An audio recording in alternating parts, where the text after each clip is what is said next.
Ada apa dengan Chelsea? Apalagi kalah dengan Brentford 4-1 loh. 4 kali kebobolan. Ini nggak main-main. Ada masalah dengan Tuchel kah? Ini kesalahan Tuchel yang dia lakukan dengan menerapkan salah pemain di posisi yang salah. Oke, bro. This attempt is so disgusting ya. Itu benar-benar menyedihkan, memalukan. Sampai gue tweet ke akun officialnya Atletico Madrid. Ini shameful. Ini orang bilang grup neraka nih, bro. Enggak lah, apa nerakanya? Ya, kan definisi lu neraka sama gue, definisi gue agak beda kan. Korea lagi. Korea ini sama Jepang sama. Beruntung mereka ikut Piala Dunia biar bisa liburan panjang. Nonton di depan TV. Pernah hebat loh prestasinya. Pernah semifinal kan Korea kan? Iya, suap. Zaman Sintayong kita kaca. Suap itu.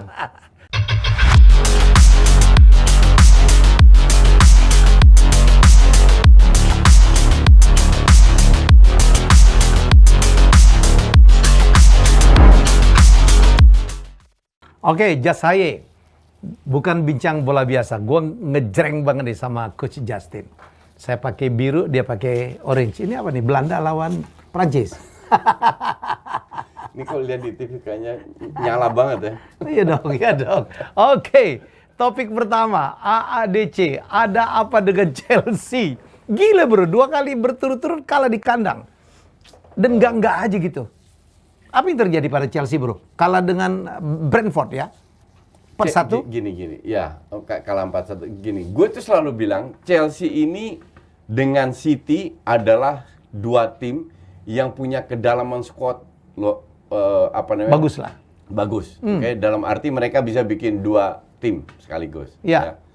Sekarang tergantung si Tuchel menerapkan sistem seperti apa dan pemainnya siapa. Oke. Dia bisa main 3-5-2, dia bisa main 3-4-3, dia bisa main 4-2-3-1, semua bisa. Dengan squad yang dia miliki semua bisa.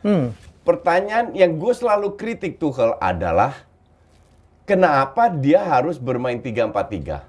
1. Padahal gue udah bulan Desember gue bilang 3-4-3-nya ini karatan.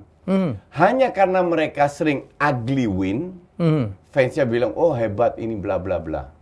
Kalau gue bilang menurut gue pribadi, kalau ngelihat squadnya Chelsea, lebih baik main 4-2-3-1. Tapi oke, dia main 4-3. Kalau main 3-4-3 juga harus bermain dengan kualitas pemain yang ada.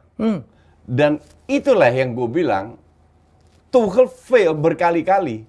Contoh, lawan Brentford kalah 1-4, main 4-2-3-1. Oke, dengan 1 DM, Mount di area kanan, Kante di area kiri sebagai attacking midfield.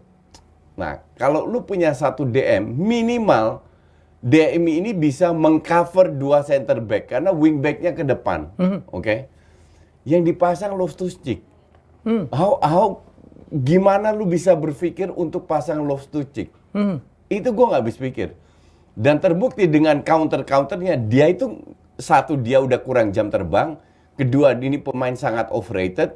Ketiga, dia nggak punya visi. Dan keteteran terus karena diserang lewat tengah. Oke. Nah, kemarin main 3-4-3. Lawan Real Madrid. Kenapa lu harus main 3-4-3? Kalau kita tahu Real Madrid, dalam Champions League, ini main 2 leg. Artinya, kalau kita berpikir logis aja, Real Madrid nggak mungkin ngeyel high press untuk cari menang. Pasti ada defense ya. Kalau seri pun mereka masih main di kandang. Ada advantage. Iya. Artinya kemungkinan besar mereka akan lebih bertahan, bukan parkir base, tapi lebih bertahan ngincerin counter. Nah, kalau lu punya tim pemain seperti Chelsea yang ketemu tim kayak gitu, gua akan pasang Lukaku. Kenapa? Lukaku itu minimal bisa, dia tidak mobile. Tapi dia meringankan bebannya Kai Havertz. Kemarin Kai Havertz di cover full. Kalau kita lihat di babak pertama, di luar ketinggalan 2-1, berapa peluang sih yang didapat Chelsea? Sampai gue tweet ya, gue tweet gituan, gue pengen dengar pendapat mereka. Big chance, 0, 0.0. Artinya something wrong dengan your system dong. Iya kan? Kalau gue jadi Tuchel, gue akan main 4-2-3-1, gue pasang 2 anchor, Jorginho dan Kovacic, di depannya either Havertz atau Mason Mount. Bukan Lukaku. Bukan Lukaku di depannya lagi striker. Oke. Ini di tengah. Nah, pemain kayak Pulisic atau Werner dan di kanan Ziyech itu adalah pemain yang butuh space, butuh ruang untuk either masuk ke dalam atau crossing. Kalau lu pasang Kai Havertz sebagai striker, di belakangnya Pulisic dengan Mason Mount, tell me one, ini untuk para penontonnya, coba tolong kasih gue satu match saja, nggak usah banyak. Di mana Mason Mount main bagus dengan 3-4-3. Nyaris nggak ada. Kita lihat Mason Mount-nya di eranya Lampard. Sebagai nomor 10, dapat space banyak, dribblingnya bagus, shooting dari lini kedua. Kapan Mason Mount cetak gol lewat shooting? Lini kedua. Nggak ada. Jadi dia punya sistem, ya pemain harus adaptasi. Nah, ini yang repot. Oke. Ini yang repot. Havertz lagi on fire. Kalau dia pasang Havertz sebagai striker, seperti kemarin, artinya nih Havertz di cover full. Havertz cetak 1 gol dengan bola atas, tapi nggak dapat banyak peluang karena dia full di cover. Cuman kalau ada Lukaku nggak perlu cetak gol, tapi dia bisa buka ruang untuk Havertz. Yang supply Pulisic atau Ziyech dari sayap. Kalau mereka masuk ke dalam, wingback-nya masuk. Oke? Kalau wingback-nya masuk, kena counter, masih ada 2 anchor. Center back-nya bisa melipir. Anchor-nya mengcover. Sesimpel itu permainan ini. Oke. Pemain kan hebat semua. They know how to play. Ya. Tapi kemarin, golnya kena counter. Ya. Yang jaga Rudiger sama Christensen yang kalah speed di lawan sama Vini, ya lu jebol 3 gol walaupun gol terakhir itu kan blundernya Mendy. Oke. Let's say kita nggak hitung, you still kalah 2-1 kan. Tapi kalau seandainya sistemnya dirubah, itu baru babak kedua panik. Lukaku masuk, ada kayak Havertz di depan, Mason Mount dibiarin, Ziyech masuk, udah pragmatis. Pragmatis. Tambah lama pertandingan berjalan, Madrid tambah parkir bis. Ya wajar lah, mereka udah unggul 3-1. Ya kan? Kandang lawan. Ya. Jadi kalau gue bilang ini murni kesalahan Tuchel yang dia lakukan dengan menerapkan salah pemain di posisi yang salah. Oke, bro. Jadi ini kan udah di ujung-ujung kompetisi. Ya. Ya, kemudian UCL pun udah masuk 16 besar kan ya. Ya. Jadi 8 besar. 8 besar. 8 besar. Jadi menurut saya the same player, the same coach, ada apa dengan Chelsea? Apalagi di kalah dengan Brentford 4-1 loh. 4 kali kebobolan. Ini nggak main-main. Ada masalah dengan Tuchel kah?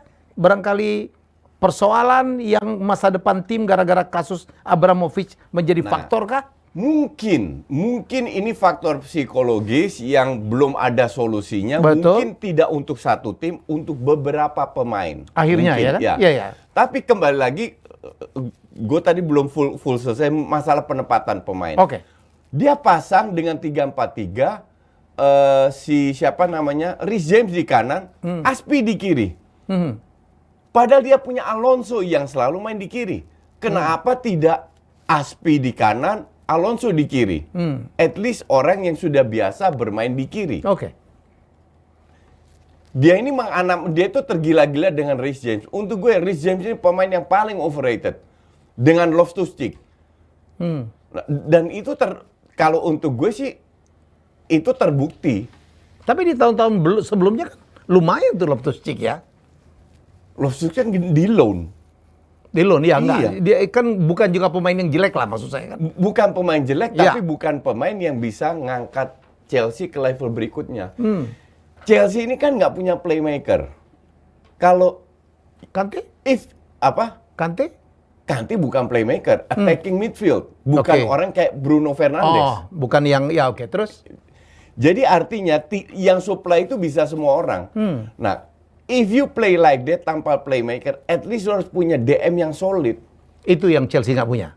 Lawan Brentford, dia nggak dikeluarin. pasang Jorginho, dicadangin. Baru setelah itu Kovacic masuk. Kenapa nggak main simple, main 4-2-3-1, beberapa pemain menyerang, pasang di tengah, pasang sebagai anchor, Jorginho sama Kovacic dengan 2 center back. Oke. Itu harusnya ke cover, karena kembali lagi, ini leg pertama. Kalaupun seri, Chelsea masih bisa menang kok di Madrid. Tapi kalau begini caranya, ketinggalan 3-1 dari detik awal mereka harus ambil risiko jadi makanan untuk Real Madrid. Apalagi main di Apalagi Bernabeu. main di Bernabeu. Pastikah Gitu. menurut coach apa Madrid akan masuk semifinal? Ya, 1.000.000%. Madrid itu bukan tim kayak Arsenal atau tim yang Milan atau apa. Madrid ini udah dapat trofi paling banyak dan pemainnya mayoritas masih ada waktu mereka menang treble Champions League. Ya. Jadi mentalnya itu dapat. Gue selalu bilang Madrid ini terlalu tergantung oleh Modric dan Benzema. Plus Kroos kemarin ya oke lah. Tapi kalau nggak ada Modric Benzema selesai ini barang. Ya terbukti waktu lawan Barcelona kan nggak bisa ada Benzema aja. Nggak ada Benzema aja. Tapi itu begonya Ancelotti, dia rubah konsepnya juga. Oke. Nah kemarin Modric sama Benzema mereka yang mengalahkan Chelsea itu mereka berdua. Tapi ini juga hat-trick ya. Ya itu juga salah Chelsea yang kalau gue bilang harusnya nggak main. Jadi menurut saya sih ada faktor X ya di kekalahan Chelsea. Sekali lagi mungkin analisa saya karena mereka meragukan masa depannya, ya kan? Yang masalah pergantian pemilik juga belum jelas bagaimana ujungnya. Ya kan begitu, coach. Mungkin itu ada, tapi kalau gue sih nggak ngelihat. I mean, mereka mungkin akan risau atau cemas atau nggak nyaman kalau nggak digaji. Ini kan gaji tetap jalan. Jadi harusnya nggak masalah. Bahwa itu berpengaruh, ada faktor mengganggu, iya. Ya, saya sih kalau lawan Madrid nggak ada masalah lah ya. Lawan Brentford, iya, dihajar 4 gol, ya 4 gol kan di kandang. Itu pun juga lewat counter. Itu pun juga, dan dia menempatkan satu kalau lawan Brentford, kalau gue bilang mereka meremehkan Brentford. Oke, dan satu lagi kejutan, Villarreal bisa mengalahkan Bayern, coach. Ya. Yang coach kan pasti yang diunggulkan adalah Bayern. Ternyata Villarreal bisa steal 1 gol. Gue inget match di per-8 final pada saat Bayern ketemu Red Bull Salzburg. Ya. Main di Salzburg 1-1. Main di Munchen 7-0. Oke. Dibantai. Akankah terjadi demikian? Villarreal Karena leg kedua ya. akan bermain di Munchen. Ya. Dan harus diakui kemarin Munchen jelek. Terlalu banyak pemain yang bermain jelek. Müller main jelek, Gnabry main jelek, terus center back-nya gue nggak tahu, lupa namanya siapa. Lewandowski nggak ada yang supply. Ya. Jadi kemarin itu benar-benar terlalu banyak pemain lagi off. Tapi kalau kita tahu karakternya Munchen ini di rumah ini dibantai. Gue selalu bilang whatever skornya Munchen lolos. Dan kalau saat kita berandai-andai ya. Asumsi Munchen lolos dengan selisih 2 gol. Ini menang 1 gol kan? Ya. Mereka Villarreal ini akan ingat kepada leg pertama. Karena kemarin mereka itu dapat 5 peluang besar. Bukan 1, 2, 5. Tapi mandul. Munchen. Villarrealnya. Jadi Villarreal bisa cetak 2-3 gol lagi. Sebenarnya. Tapi karena kualitasnya Villarreal ya itulah Villarreal. Jadi butuh terlalu banyak peluang untuk bisa cetak gol. Mereka akan ingat kepada match di leg pertama. Kenapa mereka tidak cetak gol lebih banyak? Banyak banget peluang. Karena Munchen ambil risiko kan. Menyerang di counter berapa kali. Bahkan Neuer pun sampai bikin Neuer. Kapan sih kita lihat Neuer main jelek? Nyaris nggak pernah kan. Kemarin tuh jelek juga Neuer. Ambil keputusan salah, passingnya salah, di intercept sama Mourinho, di lob ya, untung nggak masuk. Tapi intinya adalah harusnya Villarreal menang 2-3 gol selisih berdasarkan peluang ya. Tapi kalau peluang kayak itu tidak dimanfaatkan, ketemu Munchen di kandang, selesai, case close. Oke, jadi 2 tim hampir pasti ya. Munchen ke semifinal dan satu lagi adalah Real Madrid ya. Kemudian City ATM. Di mana City kemarin unggul 1-0 di kandang. Coach gimana coach? Gue bilang masih 50-50 kah? Atau udah pasti City? 1.000.000% City. Gue bilang this ATM is so disgusting ya. Itu benar-benar menyedihkan, memalukan. Sampai gue tweet ke akun officialnya Atletico Madrid. Ini shameful. Ini benar-benar Kevin De Bruyne bilang gue nggak pernah lihat tim main kayak begini. 5-5-0. Benar-benar di depan gak ada orang, benar-benar parkir bis. Benar-benar parkir bis. Tapi beruntung 1-0, mereka harus keluar. Dan City nggak bisa bertahan juga. Jadi ini akan jadi pertandingan seru. Bisa nggak Simeone menerapkan strategi agar mengalahkan itu? Karena kalau 1-0 aja, mereka cetak 1 gol extra time. Jadi minimal mereka harus cetak 2 gol. Ya. Ya kan? Apa iya dilepas kayak gitu? Dan akhirnya Pep agak smart dikit. Pep kan belajar dari di mana dia sering kalah lawan Spurs berkat counter attack kan. Nah kemarin itu 4 dimainkan, Ake sebagai bek kiri, Cancelo di bek kanan dengan 2 center back 4-3-3 kan. Nah Cancelo ini kan memang karakternya selalu menyerang. Nah Ake enggak. Jadi pada saat dikena counter, Ake di belakang ada 3 orang di belakang. Jadi itu perubahan kecil yang efektif karena ATM has 0 shot, 0 on target. Benar-benar defense. Bener-bener 0 dan dapat mungkin 3-4 counter attack yang gagal. Berbeda waktu mereka mengalahkan Manchester United ya, terutama di leg kedua. Ya. Mereka bermain sangat berbeda. Ya karena MU juga nggak full press. MU juga sulit untuk memegang bola. Dan mereka dapat 1-2 counter gol langsung. Oke coach. Benfica Liverpool dan Liverpool menang ya. Artinya hampir pastikah Liverpool akan ke semifinal? Ya, of course. Ini kayak matchnya lawan Milan, unggul 2-0 di Milan, di Liverpool setengahnya cadangan dimainin. Cukup nyari draw. Seri, draw, cukup. Dan kemungkinan besar itu karena Liverpool kan masih fokus ke IPL. Selisih hanya 1 poin. Buat apa klub ambil risiko terhadap match yang dan masih ada FA juga. Ya, kecuali lawannya itu Bayern Munchen. Contoh, kalau lawannya Munchen main di Liverpool tetap harus full team. Tapi Benfica, come on, enggak. Dan so far semoga prediksi gue bener ya. Kan gue bilang Liverpool, Madrid, Munchen sama City. Jadi so far on the right track. Jadi ada 2 tim Inggris, 1 La Liga dan satunya Jerman. Ya. Memang 3 liga utama dunia ya. Ya, dan 3 tim yang terkuat yang layak masuk. Yang seru nanti ya justru di semifinal. Semifinal. Iya. Kalau gue Drawing lagi? enggak. Langsung enggak. cross? Ya, langsung cross City ketemu Real Madrid, Liverpool ketemu Munchen. Wih, jadi ada peluang lagi All England Final ya? Ya. Dan itu terjadi berkali-kali dalam sejarah UCL terakhir. Ya. Malah pernah 4 semifinal Inggris semua ya coach ya? Tapi kali ini enggak, karena yang masuk itu Munchen lawan City. Itu kan kata lu. Ini Kata gue sebaliknya. Prediksi gue. Saya dukung Liverpool deh. Gue dukung City. Ini juga si Pep harus dapat UCL dan this is the right moment. Ya, gue nggak happy tuh. Karena tetangga ya? Tetangga. Biarin tetangga hebat tapi nggak pernah juara UCL. Liverpool Belum. juara UCL nggak apa-apa. Tapi Liverpool jangan juara Liga Inggris. Karena akan ngelewatin MU juga. Jadi, oke coach. Kita ke IPL ya, di mana Arsenal dibantai oleh Crystal Palace 3-0. Ini ada apa? Nggak ada apa-apa. Memang Lagi bapuk aja. layak kalah. Lagi bapuk dan di sini Arteta tidak sanggup. Gini ya.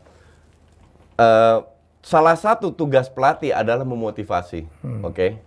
Kalau motivasi ini tidak berhasil, dia change the system. Oke. Dan Arteta gagal di dua-duanya. That's why gue bilang kalau semua orang bilang Arteta, gue kan selalu bilang dari awal gue belum tentu karena gue masih belum yakin. Nah sekarang emang semua main jelek, itu harus diakui. Sekarang kita lihat next match-nya. Bisa aja kan kalau main berapa beruntun lawan Liverpool, City calculated loss. Udah semua orang juga kalah lawan 2 tim itu. Sekarang kalah lawan Crystal Palace nggak ada masalah.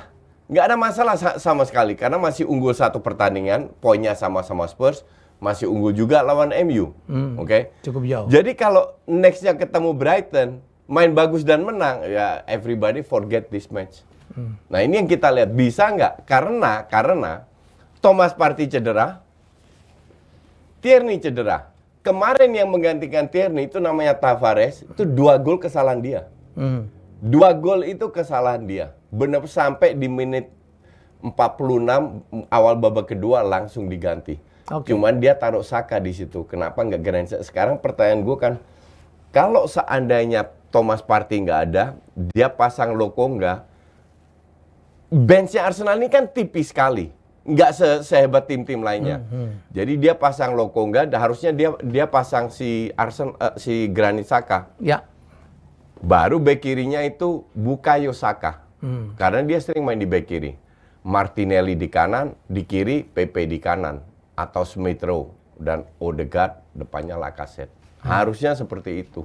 Cuman kita lihat seperti apa, apakah Arsenal bisa bangkit. Kalau Arsenal main bagus dan menang, artinya ya this Crystal Palace game, it happens lah. Ya. It happens. Nggak mungkin seorang pelatih bisa on terus ya, selama kompetisi. Betul. Ini kan perjalanan panjang ya. Perjalanan panjang dan yang semua orang bisa miss ya. Iya, dan yang jadi masalah benchnya Arsenal ini very poor kalau gue bilang. Sangat. Tapi disinilah ya kematangan semua tim untuk mempertahankan kemenangan sampai akhir kompetisi. Itu yang sulit dilakukan oleh Arsenal, sulit dilakukan Spurs. Biasanya di ujung-ujung kalau mulai kalah, beruntun gitu, Coach. Biasanya gitu. Ini adalah psikologik. Ini adalah psikologik kembali ke mental pemain. Dan pelatih. Ya. Karena kita ambil pemain itu bukan hanya dari skill, tapi juga dari mental. Itulah membuat tim ini dengan pemain pas-pasan bisa juara. Atau bisa masuk 4 besar. Target kan sekarang masuk 4 besar. Nah sekarang kita lihat apakah bisa atau enggak. Karena mereka masih ketemu direct competitor, which is Chelsea, MU, dan Spurs. Nah kalau lawan MU seandainya bisa menang, atau yang menang dari match ini ya, bukan seri ya, yang menang itu akan dapat advantage, moral booster yang luar biasa. Kalau MU menang, mungkin masih poinnya sama atau ketinggalan 1-0, minimal lebih rapat lagi kan. Ya. Tapi kalau Arsenal menang, I think it's over untuk MU. Ya. Karena masih ada Spurs. Kalau saya sebagai fans MU udah nggak berharap lah, Coach. Mungkin lebih baik begitulah ya. Lebih baik nggak usah masuk deh. Jadi tahun depan concern aja. Ya, sama kayak mengejar Arsenal. juara Liga. Ya, sama kayak Arsenal nggak main di Eropa. Ya. Maka dari itu mereka istirahatnya cukup. Ya, untuk cukup bermain. panjang. Ya. Daripada semua ikut semua liga. Semua ikut, semua gagal total juga. Gagal total juga. Nggak ada gunanya. Coach, ini kita sebelum pindah ke liga lain, kita ngelihat Everton ini di jurang degradasi nih, Coach. Ya. Apa yang terjadi pada Lampard? Kemarin udah unggul 2-1, kalah 3-2 lawan Burnley. Dan Burnley itu berada di rank 18, juga berjuang untuk lolos dari degradasi.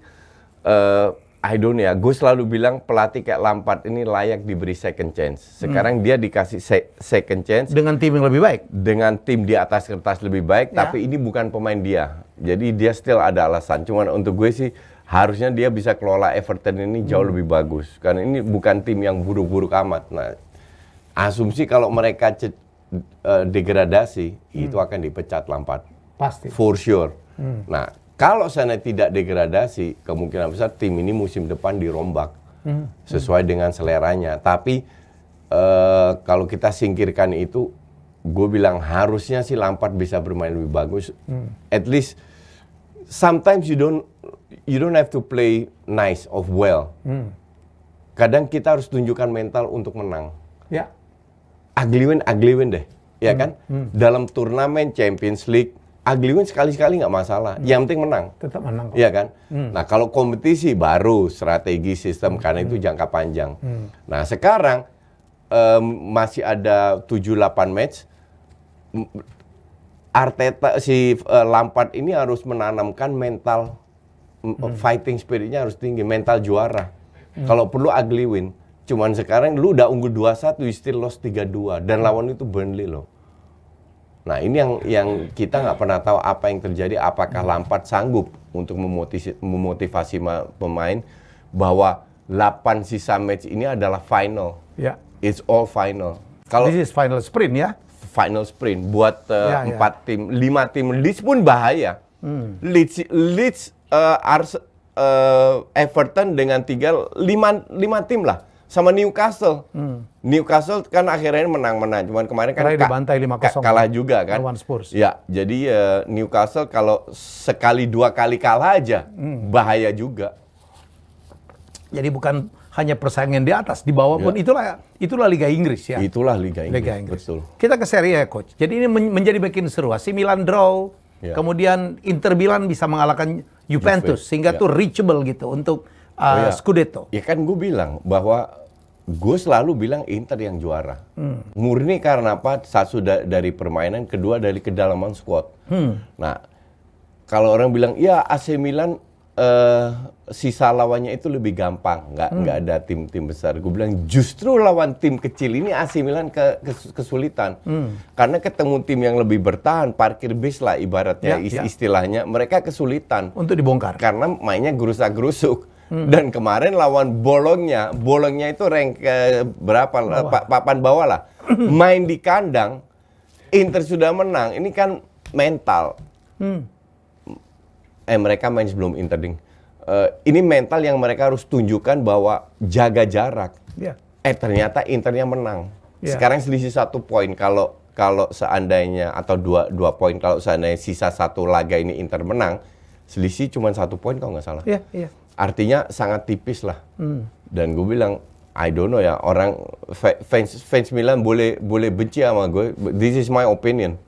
Ini pendapat gue. Gue nggak ngelihat Milan bisa juara. Apakah bisa? Ya bisa banget. Kan menang itu tergantung banyak faktor. Kartu merah lah, inilah, itulah, ya kan.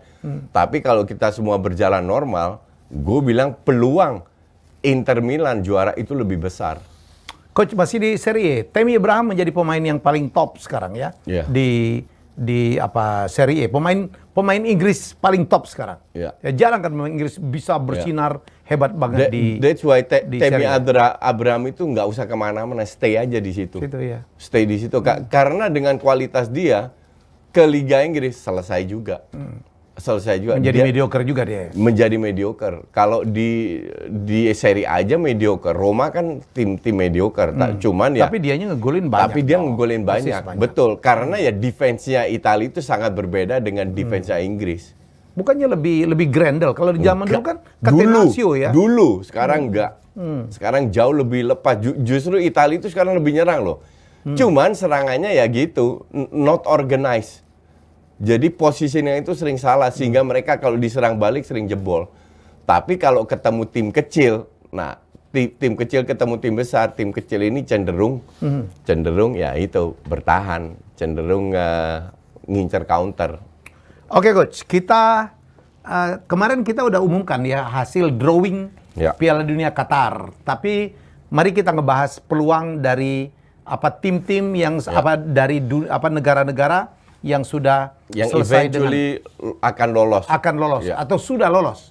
Oke, kita lihat apa grafik atau daftar berikut ini. Ya, ini dia coach.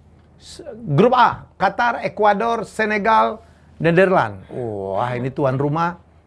Siapa yang masuk?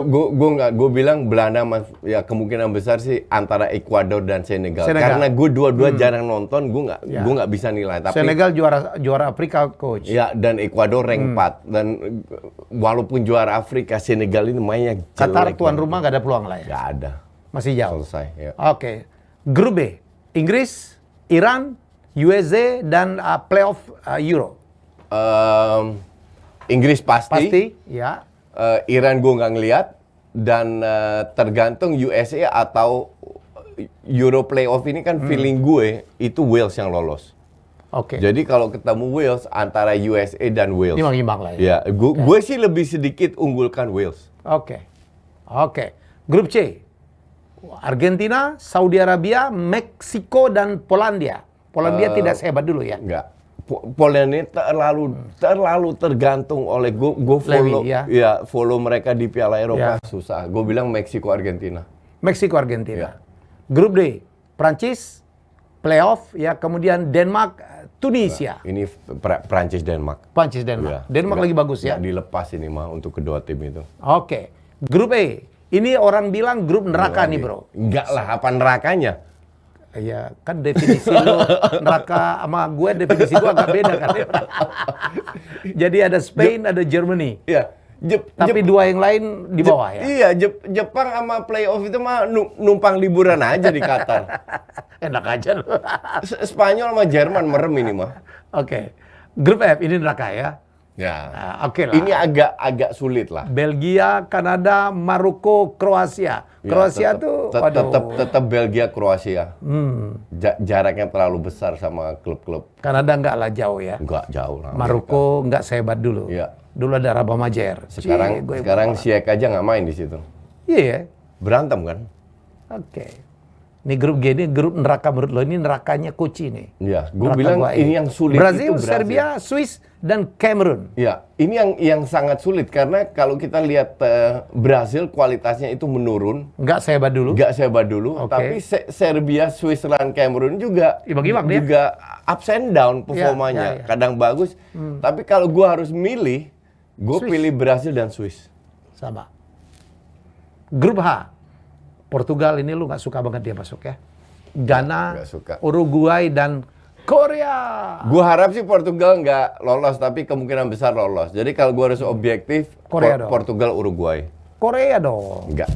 Korea lagi. Korea ini sama Jepang sama. Beruntung mereka ikut Piala Dunia biar bisa liburan panjang.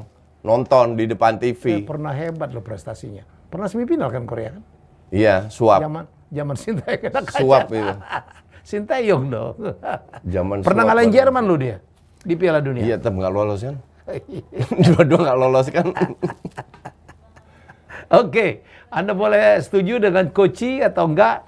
This is football ya. Jadi apa luar biasa. Jadi itulah hebatnya. Jadi di tiap kali turnamen kita akan nebak-nebak siapa yang lolos, siapa yang juara. Kalau lo dibilang juara siapa, Coach?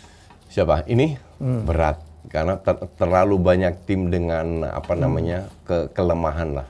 Tapi gue udah ada bagannya. Jadi kalau bagan yang gue dapat, bagan yang gue dapat itu di kanan itu Eropa, di kiri itu Argentina, Brasil, sama Belanda, Spain. Jadi feeling gue si Spain itu kemungkinan besar masuk. Gue tidak lihat. Semifinal udah pasti masuk lah ya Spanyol ya. Ya. Konstan sekali ya. Spanyol, Prancis di kanan. Iya. Di kanan itu Prancis sama Jerman. Di kiri itu Spanyol sama Brasil. Ya. Tapi Jerman juga udah nggak sehebat dulu ya, Coach? Nggak sehebat dulu, cuman tetap bagus. Tapi Jerman itu kalau di turnamen nggak bisa sulit dikalahkan. gitu, sulit dikalahkan. Iya, betul. Orang bilang bintangnya nggak ada yang hebat-hebat banget, tapi sebagai tim. Tapi mendadak masuk semifinal, final. Ya, ada yang memfavoritkan Portugis? Nggak ada. 0. Nggak akan. Mereka lulus grup aja udah bersyukur. Udah bersyukur. Kan kecelakaan kalahnya, Coach. Kecelakaan kalahnya. Oke. Oh, ini dia, kita lihat dulu ya. Waktu drawing nih. Gue kemarin fokus gue tuh salvo ke kiri kanan, Coach. Gue itu meraba yang tengah ini siapa ya? Iya. Oh, Jenas ya. Jadi beda ya minat gue sama Coach. Kalau gue yang kiri kanan, dia yang di tengah. Enggak, gue harus fokus. Profesional. Unbiased ya. Oke. Tapi upacaranya keren banget ya. Gue nonton tuh. Yang jelek tau apa? Bukan jelek, agak aneh tau apa? Itunya, logonya yang kayak Casper. Kayak Casper, atau itu juga, kayak ikan pari lah, kayak apalah, nggak ngerti. Itu ada filosofi, itu ini bro, syalnya orang Arab itu loh. Iya, betul, cuman nggak bisa dibikin bentuk lain apa? Iya. Apa? Udah kayak nggak friendly lah. Ya siapa tahu. Logo itu kan harusnya friendly, cute. Tapi ini kok agak mengerikan udah. Itu Arab banget lah.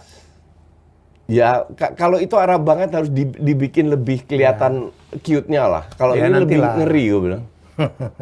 Kayak setan, Casper. Enggak lah, beda lah Casper. Kalaupun setan, hantu yang baik bro, Casper. Iya. Iyalah. But still hantu kan. Iya, tapi baik gitu. Daripada bukan hantu tapi jahat. Nggak baik gitu ya. Gue milih yang baik lah. Itu banyak di Republik Wakanda itu. Ini kalau obrolan orang tua begini nih, kemana-mana. Coach, saya ngusul kita ngebahas ini, karena kita harus mengapresiasi juga ya, di tengah dahaga kita akan kemenangan, ya. Indonesia ini kan rindu banget akan menang. Tim futsal kita lagi keren nih, Coach. Ya di AFF ya. Lawan Brunei dibantai 12-0. Malaysia, wah gue demen banget, dibantai 5-1. Thailand 2-2. Kamboja kemarin dihajar 11-2. Ya, jadi gimana Coach? Lu sebagai mantan pelatih timnas. Gue itu 2019 kan sempat 3 tahun dirtek. Ya. Karena dengan pelatih yang mantan pelatih itu Kensuke, gue punya prinsip yang berbeda. Dan kita ngomong terbuka. Dan akhirnya kita ambil keputusan bahwa memang prinsip kita beda. Jadi gue nggak mau sama sekali tidak ada jelek-jelekin Ken, sama sekali nggak. Memang bisa aja kalau kita punya prinsip yang berbeda. Nah karena dia pelatihnya makanya gue mundur setelah 3 bulan. Itu hak dia kan. Nah tahun lalu itu atau edisi terakhir Indonesia masuk AFF itu sampai final. Sampai final dan kalah 5-1 kok nggak salah lawan Thailand. Di semifinal menang lawan Myanmar, terus kalah lawan Thailand di final. Jadi runner up. Nah sekarang masuk semifinal juga. Kasus AFF ini itu agak spesial. Ya. Karena mereka baru ganti head coach. Head coach-nya ini baru datang 1 minggu sebelum turnamen. Jadi kalau kita berandai dulu, seandainya hasilnya jelek, nggak bisa salahin tim ini juga. Karena dengan satu atau masalah administrasi atau apa gue nggak tahu, head coach-nya telat. Harusnya head coach-nya kan 1 bulan sebelumnya. Nah 1 bulan sebelumnya itu dikelola oleh tim pelatihannya yang di bawah Kensuke itu, si Sayan, Ade Lesmana dan lain-lain. Ini mantan pemain gue semua ini. Dan apa yang dilakukan oleh tim pelatih itu udah luar biasa. Mereka udah berikan segalanya, tapi kembali lagi yang bertanggung jawab kan head coach. Nah maka dari itu gue bilang apapun hasilnya bagus atau jelek, gue bilang kita tidak harus bisa salahkan siapa-siapa. Karena memang sikonnya yang membuat seperti ini. Satu, kedua kalau gue lihat squadnya, ini squad praktis muda yang senior itu cuma satu, Marvin. Marvin untuk gue salah satu pemain senior yang bisa dibuat jadi leader lah. Dan mereka bawa 14 pemain kalau nggak salah, ya 14 pemain dan ini pemain hebat semua. Cuman kita nggak bisa menang dengan hanya pemain hebat. Kita bisa menjadi juara kalau pemain hebat ini bisa bermain as a team. Diramu dalam strategi juga. Diramu dalam strategi. Nah, yang repot kan bagaimana pelatih yang baru seminggu ini kan dia bukan tukang sulap juga. Mengikutin atau dia bilang ya sudah deh kita ikutin tim asistennya, tim asisten pelatih yang sudah kenal pemain ini, kalian aja yang pegang. Bisa juga seperti itu. Tapi kalau lihat dari hasil, ini luar biasa. Ini luar biasa. Menahan Thailand aja dua-dua itu udah luar biasa. Memang di atas kita ya coach. Banget. Mereka itu selalu ikut Piala Dunia. Untuk futsal. Untuk futsal dan Piala Dunia futsal itu kalau nggak salah dari Asia 4 yang ikut. Sisanya nggak ikut. Dan kita dalam sejarah termasuk di zaman gue lolos grup aja nggak pernah di Piala Asia. Sementara Thailand, Vietnam itu udah Vietnam 2 kali ikut Piala Dunia. Termasuk Vietnam pun hebat. Vietnam pun hebat karena mereka invest. Nah, gue bilang tim ini punya peluang. Yang penting lolos Piala Asia dulu. Lolos Piala Asia itu ada 3 negara dari AFF. Nah, jadi kalau di semifinal menang lawan Myanmar, mereka lolos Piala Asia. Otomatis. Tapi kalau kalah harus fight dulu lawan pemenangnya Thailand atau Vietnam untuk tiket terakhir. Tapi feeling gue sih harusnya walaupun Myanmar juga luar biasa, juara grup loh Myanmar, menang 5-6-1 lawan Australia. Australia memang udah berapa tahun nggak ikut, mendadak mereka kirim tim dadakan, dibantai. Tapi Vietnam yang bukan juara grup, Vietnam yang sudah 2 kali ikut Piala Dunia. Jadi gue salut juga sama Myanmar. Nah kita lihat kalau menang, feeling gue sih kita bisa menang lawan Myanmar, ketemu Thailand. Nah ini yang repot. Karena gue 2008, gue juga pernah, ini kan seri. Gue pernah kalahkan Thailand di kandang mereka, di Bangkok 3-1. Tapi di final gue dibantai. Jadi Thailand memang luar biasa. Jadi jangan lihat, gue kemarin nonton Thailand lawan Malaysia. Ketinggalan 2-0 dulu kok nggak salah, atau 2-1, ketinggalan 2-1, 2-2, akhirnya menang 4-2 Thailand. Nah, kalau gue lihat dari Thailand lawan Malaysia, Thailand ini nggak bagus-bagus amat. Cuman jangan meremehkan Thailand, kembali lagi mereka itu udah pengalamannya udah luar biasa. pengalamannya udah luar biasa dalam arti dalam momen-momen tertekan, tekanan tinggi, they win the game. Tapi sekali lagi gue harap ya kekalahan gue yang 2008 di final semoga dibalas sama tim ini. Tapi kita masuk final pun kita ada pasti lolos ke Iya, Piala Asia. Piala Dunia, Piala Asia. Piala Asia. Nah, nanti di Piala dan kalau pelatih ini oke, bagus, klop dengan pemain dan pemain mengikutin, gua harap sih pelatihnya keras ya, kayak Sintayong gitu lah. Harusnya kita punya peluang at least untuk lolos dari grup dulu. Karena kita nggak pernah lolos dari grup. Jadi untuk gue pribadi AFF ini numpang lewat. Karena kita, Vietnam, sama Thailand itu terlalu kuat lah untuk AFF. Yang kita incer itu Piala Asia. Level kita itu Piala Asia. Oke. Bukan AFF. Tapi gue berharap dengan tim ini bisa lolos grup dan bahkan ke Piala Dunia. Oke. Oke, Coach. Terima kasih. Kita barangkali sudah cukup malam ini. Jangan lupa, terima kasih untuk sponsor kami Next Parabola. Woi, kalau Anda gila bola ya, olahraga gitu. Kalau ya, mau nonton Liga Inggris sama Piala Dunia ya musim depan, Next Parabola. this is the solution. Oke.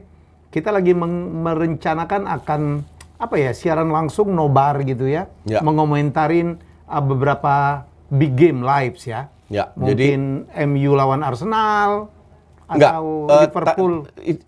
Tanggal itu gue nggak bisa. Ya. Jadi kita akan siaran tanggal 16 itu final FA Cup antara Liverpool dan City.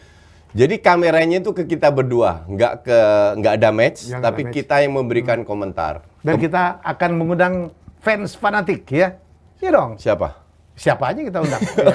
Yang mau daftar ayo ya, silakan. Ya bisa. Fansnya Liverpool, fansnya City, dan gua tidak ngebela dua-duanya. Ya boleh juga ya, satu fans Liverpool, satu City, sama kita berdua jadi berempat kita nonton. Empat-empatnya gitu. Tapi ujung-ujungnya gue juga yang ngomong panjang.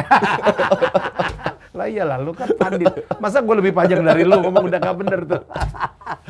Oke, kita jumpa lagi dalam acara kami, Jasaye, untuk episode minggu depan. Thank you, Coach. Thank you.